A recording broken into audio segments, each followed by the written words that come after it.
Bonjour à tous, on se retrouve sur la chaîne Sfera pour une nouvelle vidéo avec Romain Fichex qui joue à l'US Vimy en National 3. Allez, c'est parti. Salut Romain. Salut. Ça va bien? Ça va, merci et toi? Ouais, ça va. En tout cas, on te remercie de temps que tu nous consacres et tu peux commencer à te présenter. Déjà, merci à vous de m'avoir sollicité, de l'invitation, c'est très gentil. Je vais me présenter simplement. Je m'appelle Romain Fichex, j'ai eu 26 ans en janvier, je suis de 1998. Cette année, je joue à Vimy et à côté, je passe un diplôme de BPGEPS. Donc, c'est une formation sur le sport, activité pour tous. Ok. Du coup, en fait, tu as ton côté sportif et ce diplôme que tu passes. Et tu as d'autres activités ou d'autres occupations à côté? Alors du coup là, étant donné que je suis en alternance donc avec le club, je suis en Ok, c'est contrat en au club. alternance. Ok. Ouais. Du coup, je passe quand même beaucoup de temps au club, Ok. mais aussi entre-temps, mon père il a un garage, Ok. donc il a sa société et là je l'aide un peu dans tout ce qui est le développement marketing, donner des coups de main, peu importe. Je suis toujours à sa disposition en fait, vous cherchez des voitures ou quoi que ce soit. Ok. Donc quand j'ai un peu de temps libre, je vais lui donner un coup de main parce que c'est l'entreprise familiale. Ok, ça marche.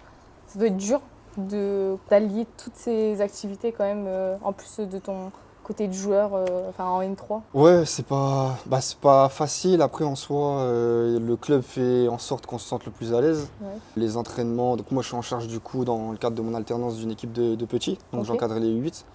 Donc ce qui est bien, c'est que les horaires d'entraînement, les temps d'entraînement, tout est basé selon nous. Ok. C'est-à-dire que là, dès que j'ai entraînement avec les petits, j'enchaîne direct avec le mien. Ok. Et ensuite, après, je peux rentrer chez moi. Mes jours de formation, j'ai pas d'entraînement avec les petits. Enfin, tout est adapté pour que tout se fasse, tout se mette en place et facilement, quoi. C'est pas trop difficile d'entraîner des petits? Il faut de la patience, on va dire. Ouais.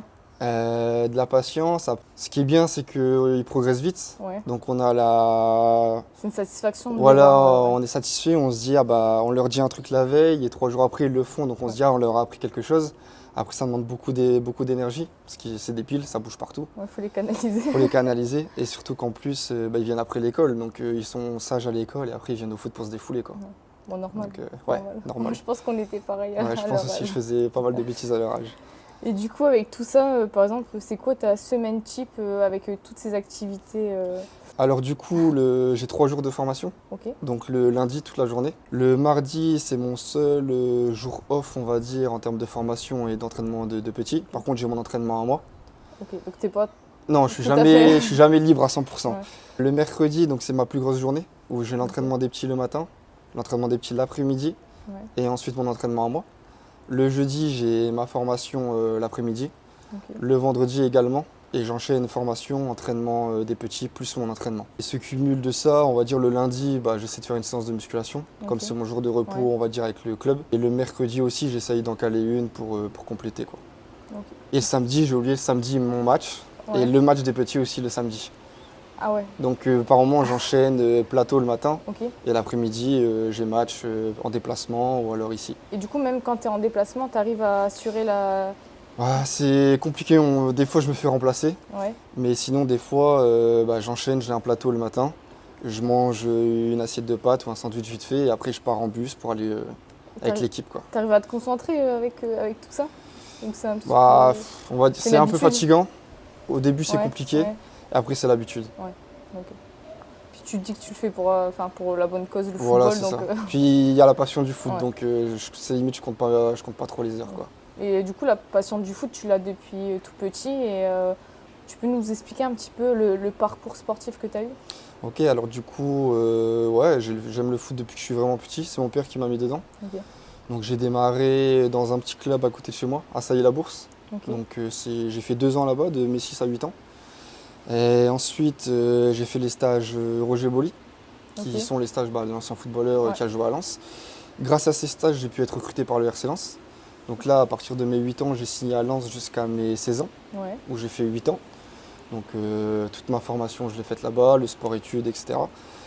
Après ça, j'ai fait une année à Avion de transition, parce qu'à Lens, c'était le moment où ils descendaient en Ligue 2. Ok. Et puis bon, j'avais été blessé à ce moment-là, puis ils étaient obligés de faire un gros brassage des joueurs. Donc ils ne m'ont pas conservé. Je suis parti à Avion en sport-études, parce que c'était un club partenaire juste à côté. Ok. Et c'était toujours à 5 minutes de la maison, parce que j'habitais à Lens. Donc c'était simple pour tout le monde en fait. Ensuite, après ça, j'ai fait un an à Boulogne-sur-Mer, Donc là, je suis parti jusqu'à là-bas parce que c'était des 17 ans nationaux. Ok.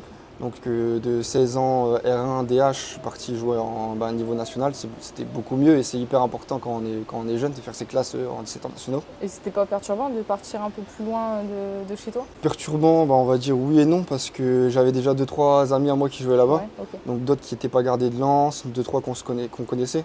Ok. Donc on faisait tous du covoiturage et puis on était en internat. Puis au final, quand on est enfant, jeune et puis qu'on se dit on va faire du foot toute la journée dans une classe qu'avec ses potes et puis faire que du C'est foot, plutôt fun. c'est plutôt agréable. Donc ouais, j'ai fait un an là-bas. Ok. Après ça, je suis parti 3 ans à l'USL Dunkerque. Ouais, ok. Donc là, à l'USL Dunkerque, je suis arrivé en 19, première année. Donc j'ai fait un an de 19 première année, là c'était du niveau DH.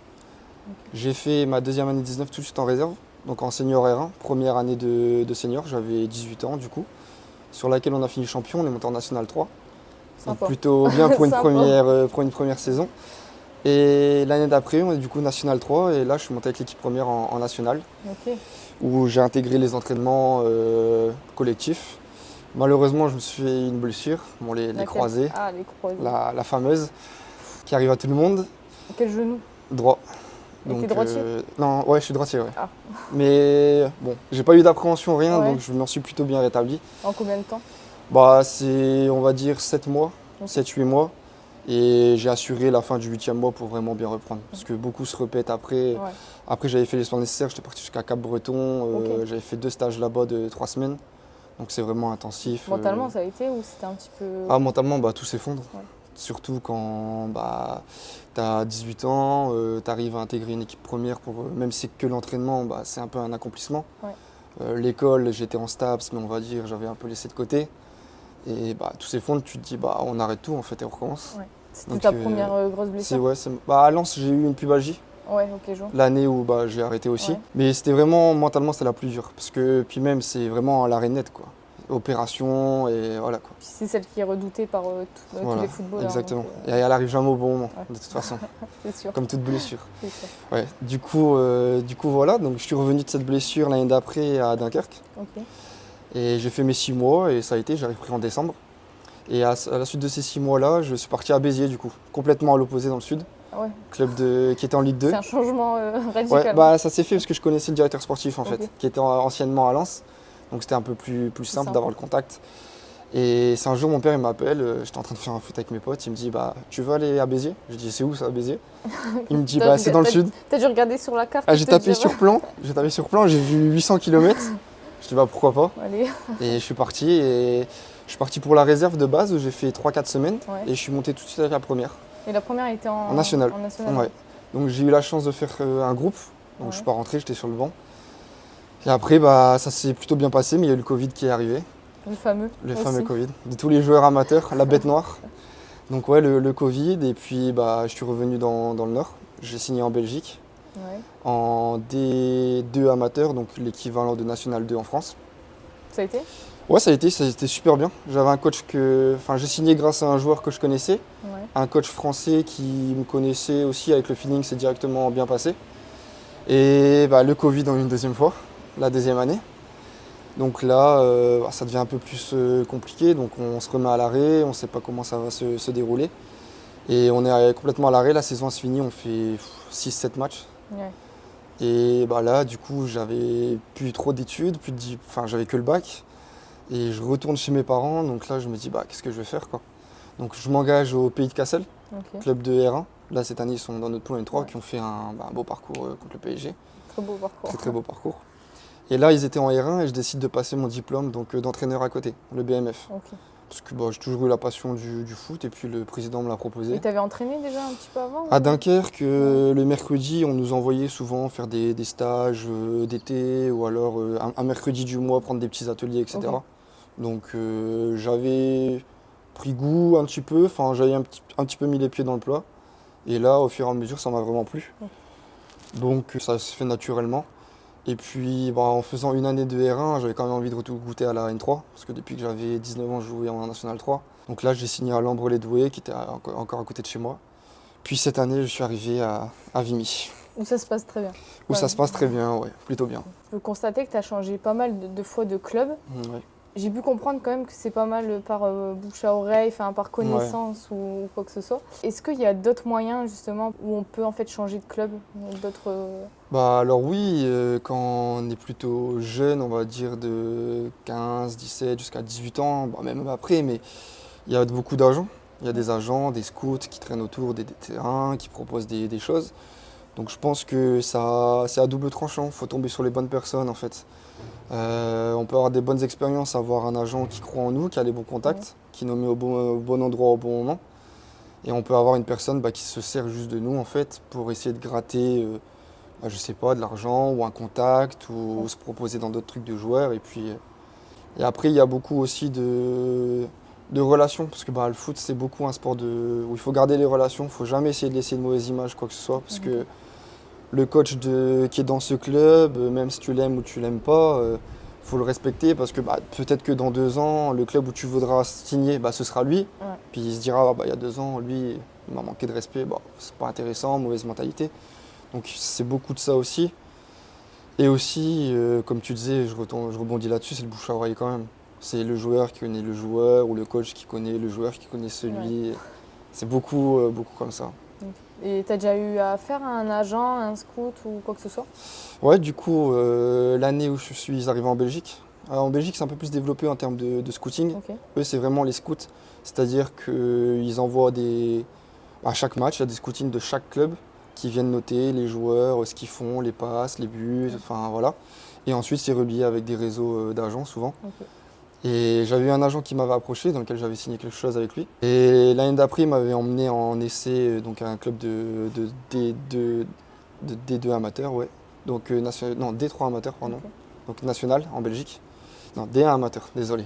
C'est pas grave, je mélange c'est pas tout. grave. National. Et où normalement ça devait se faire, sauf que ça s'est pas fait. On m'a laissé mariner. Et je ne sais pas le pourquoi du comment. Donc est-ce que c'est le club, est-ce que c'est l'agent Je sais pas. On peut pas savoir. Je pourrais pas savoir. Mais Mais c'est toujours spécial en tout cas. Au moins, tu as su rebondir C'est dans ça, d'autres ouais. clubs et Voilà. c'est le principal. Donc, maintenant qu'on te connaît mieux, je vais te poser un peu plus des questions liées aux sportifs. Quelle qualité est nécessaire pour être un bon milieu de terrain au niveau N3? Alors, les qualités nécessaires, je pense que dans un premier temps, il y a forcément l'aspect athlétique qui rentre en compte. Donc, c'est vraiment la répétition d'efforts et aussi être généreux dans les efforts parce que pour jouer milieu de terrain, il y a quand même beaucoup de courses qui entrent en jeu, surtout en National 3 où les équipes elles commencent à se développer aussi de plus en plus. Donc, si tu veux être au milieu, il faut quand même avoir un bon cardio. J'ai envie de dire que c'est la qualité première, même si c'est la qualité du joueur de foot, mais en étant au milieu quand même plus. Après, il y a l'aspect technique, où il faut voir vite, il faut faire vite les choses. Ouais, surtout au milieu, ça va. Surtout au milieu, parce que c'est un sport de duel. Au milieu, en National 3, il y a beaucoup d'impact. Donc le temps que tu contrôles le ballon, si tu sais pas le contrôler en une, deux touches, savoir t'orienter, c'est très compliqué. Tu te fais vite tamponner, récupérer le ballon. Et aussi, je pense, l'intelligence de jeu, les prises de décision. C'est-à-dire de jouer là ou un peu plus vite, je pense. Et plus on monte en niveau, plus on affine ses qualités. Et par rapport à ce que tu viens de dire, donc tu m'avais dit que tu as fait un petit tour en R1 au Pays de Cassel. Est-ce que du coup tu as vu une différence justement d'exigence entre le niveau R1 et la N3? Ouais, carrément. Ouais, il y a une grosse différence quand même, puisque déjà en R1, il y a toutes les équipes, même si en N3, il y en a aussi, mais beaucoup travaillent. Beaucoup sont sur un rythme de 2, voire peut-être 3 entraînements semaine, mais s'il y a tout le monde, c'est déjà bien. Une victoire. C'est déjà une victoire, ouais. Donc sur l'intensité et la rapidité des choses, ça va beaucoup plus vite en National 3. Et aussi sur la répétition des courses. Puis l'aspect technique, forcément. Il y a beaucoup. Après, c'est logique, mais plus on monte, mieux il y a des bons joueurs. Et ça joue beaucoup plus vite. Okay. Encore une question entre les différents niveaux. Est-ce qu'on a plus la pression de rentrer sur un terrain quand on est en N3 que quand on est en R1 ou dans d'autres divisions? Je pense que ça, c'est propre à chacun au final. Parce que on va dire que là, ça fait 4-5 ans que je joue en National 3. Ouais. Donc on va dire quand je rentre sur le terrain en National 3, j'ai pas forcément de pression.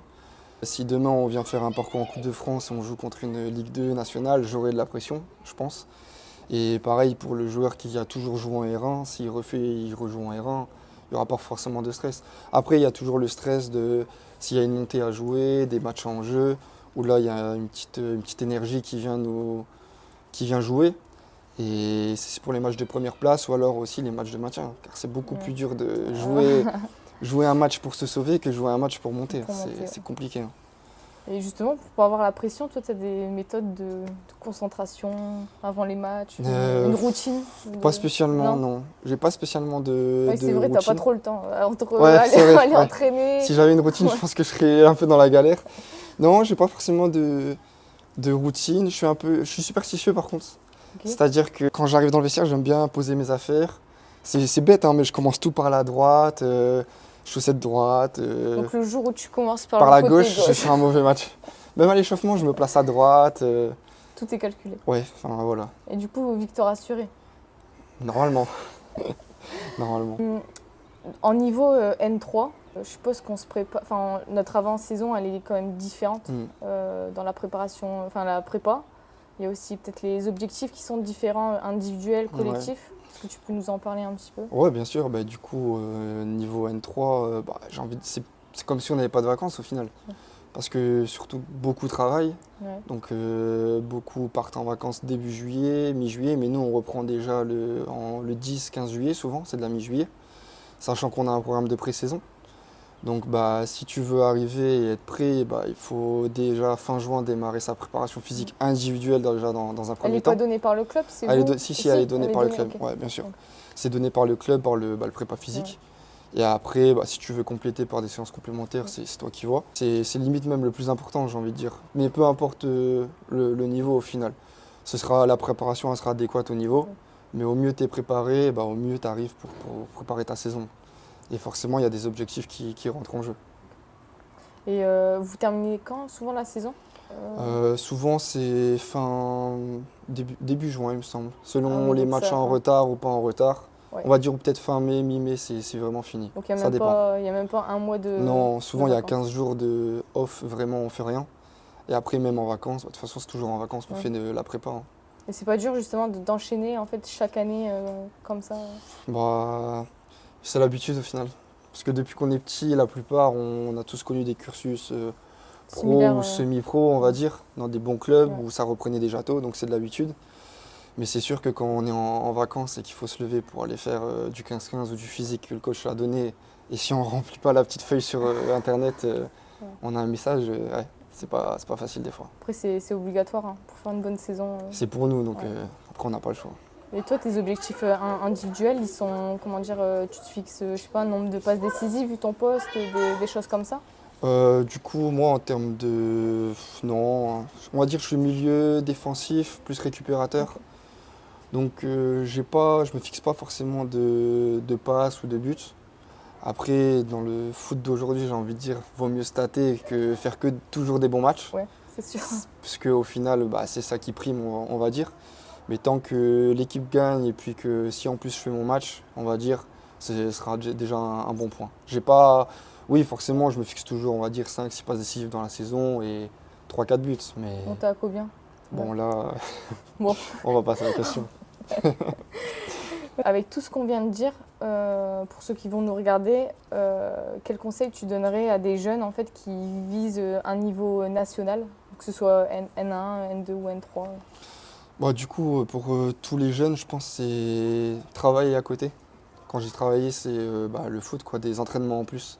Je pense que c'est vraiment la chose la plus importante. Parce que on voit, il y a beaucoup de joueurs qui peuvent jouer au-dessus ou qui peuvent aller au moins essayer d'intégrer des groupes, des groupes d'entraînement, tout ça.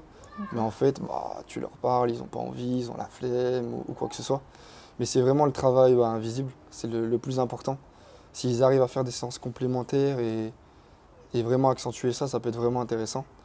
Et il y a aussi dans l'aspect psychologique où il ne faut pas se mettre de limites au final et être décomplexé. C'est vraiment être libéré, de toute façon c'est que du foot. Donc c'est sûr. Il y a pire dans la vie que jouer au foot. Donc ouais, je pense que c'est vraiment ces deux conseils-là. Et toi justement, pour arriver à ce niveau-là, c'était quoi ta motivation première ou qu'est-ce qui a fait justement que tu as réussi à monter tout là-haut? Il y a la passion du foot Et après, il y a aussi la fierté des parents. Parce que les parents, ils font beaucoup, beaucoup de choses. Même si des fois, on ne les remercie pas ou quoi que ce soit, ou pas assez, ils en font beaucoup.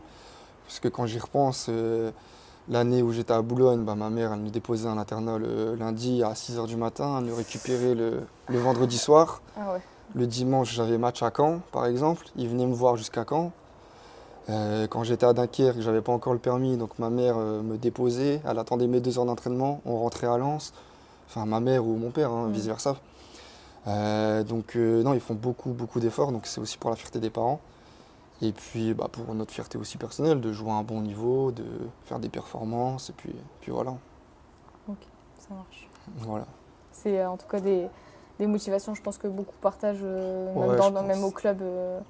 Oui, bien sûr. On a tous ces motivations-là. En général, c'est les parents parce qu'ils font beaucoup de choses pour nous. Puis après, il y a la motivation de défendre le blason qu'on porte. Bien sûr. Du coup, maintenant, avec tout ce qu'on s'est dit, pour toi, quelle est ta vision justement sur ce football amateur que tu connais au final très très bien, parce que tu as toujours été dans ce monde-là? Je pense que le football amateur, c'est un très bon niveau. Honnêtement, il y a beaucoup, beaucoup de bons joueurs. Puisque souvent, on va dire, il y a des anciens pros ou des joueurs qui ont joué beaucoup plus haut. Quand ils commencent à vieillir, ils viennent dans nos championnats, justement, qui rencontrent des jeunes joueurs qui peuvent aller au-dessus. Okay. Donc souvent, le mélange, ça fait un beau mélange de bons joueurs de foot. Et puis avec tous les moyens qui sont en train de se développer, tout ce que la Ligue fait pour essayer de resserrer les poules, de supprimer des championnats, ça tend à se professionnaliser. Et il augmente de plus en plus. Honnêtement, le niveau par rapport à avant, je dirais pas le niveau régional R1, parce que je pense que le niveau R1 était plus dur avant. On va dire qu'il y avait plus d'impact, c'était un peu plus compliqué. Mais niveau national 3, il augmente quand même considérablement ces derniers temps. Et tu penses qu'il y a assez de choses qui sont mises en place pour justement le football amateur, des outils ou des choses comme ça? Après, je pense que c'est propre à chaque club, parce que chaque club n'a pas le même budget, n'a pas les mêmes infrastructures, n'a pas tous les moyens nécessaires aussi. Donc il pourrait y avoir plus de choses, c'est sûr. Tout ce qui est le monde pro, les puces GPS, les terrains, les moyens de récupération, les jacuzzis, les saunas, enfin là je vise haut. Cryothérapie. Voilà, c'est ça, non mais c'est vrai. Mais déjà dans des clubs de N2, ça commence à fonctionner comme ça. Et si vers la N3, ça commence aussi à faire ça, là on commence à vraiment avoir des choses intéressantes. En tout cas, t'inquiète, chez Sfera, on travaille justement pour ça, pour développer le football amateur. Que ce soit en recrutement, justement le côté analytique, toutes les données, des données qu'on ne voit pas généralement, mais que nous on essaye de pousser pour améliorer en fait tout simplement le niveau sportif des clubs et même vous individuellement de chaque joueur. Ah, ça peut être top ça. Donc on travaille sur ça et on compte sur vous. Il n'y a pas de problème, Pour finir, est-ce que tu peux nous raconter une anecdote que tu as vécue dans le football amateur, bien cliché du football amateur? J'en ai une, c'était quand j'étais au Pays de Cassel. Donc ils étaient en R1 à ce moment-là. Donc on fait la prépa estivale et puis on part en week-end dans une sorte de petit château, pas très loin tout ça. Sympa. Donc super. Et moi je me dis je vais prendre un sac de foot avec des affaires de foot, mes running, parce que je me dis peut-être on va faire des activités telles que le run and bike, tout ça quoi. Et j'arrive là et en fait je me rends compte que je suis seul à pouvoir prendre des affaires de sport. Parce qu'en fait c'était juste un week-end cohésion pour faire une soirée, il y avait piscine et tout dans le château. Donc pour faire une soirée détente entre potes. Et puis tout le monde s'est foutu de ma gueule en fait parce que, non je dis tout le monde, 3-4 joueurs, parce qu'en fait je vais pas dire à tout le monde, je me suis caché de le dire. 3-4 joueurs se foutu de ma gueule parce qu'ils me disent mais tu crois que t'es arrivé où en fait Donc bien sûr il n'y a rien de péjoratif parce que maintenant ça n'a rien à voir, maintenant ils sont en National 3, ils tendent à se professionnaliser aussi, ils mettent beaucoup de moyens. Mais à ce moment-là je me suis dit en fait moi je suis encore resté bloqué dans le truc d'avant. Et au final, j'arrive là et c'est juste un week-end tranquille en fait. Alors je me suis dit, nous on va morfler tout le week-end, mais non, pas du tout. Du coup, bonne surprise. Ouais, très bonne surprise, très bonne surprise. T'as vécu des affaires de sport ouais, du coup. Mais bon, c'est pas grave. Ok. Bon, en tout cas, on te remercie du temps que tu as consacré et surtout on te souhaite un bon match pour ce week-end et vraiment merci à toi. Écoutez, merci beaucoup, c'est gentil.